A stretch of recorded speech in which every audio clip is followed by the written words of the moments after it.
ऐसा होता है तो गुद्दी उजलाती तहरीक है, पेशाब पीला है, तो ये कमर का दर्द हम गुद्दी असाबी तहरीक में इलाज कर सकते हैं।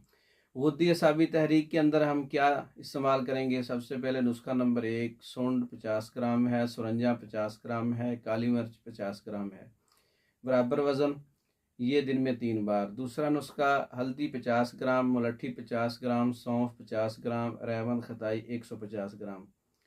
ये भी नुस्खा तैयार करें और दिन में 3 से 4 बार जो है वो आधा चम्मच इस्तेमाल करें।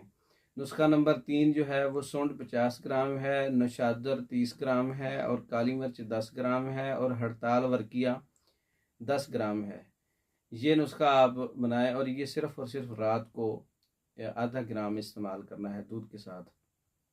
ये कमर दर्द का इलाज है गुद्दी असाबी तहरीक के अंदर। ये गुद्दी असाबी तहरीक का कम्बिनेशन है जिसमें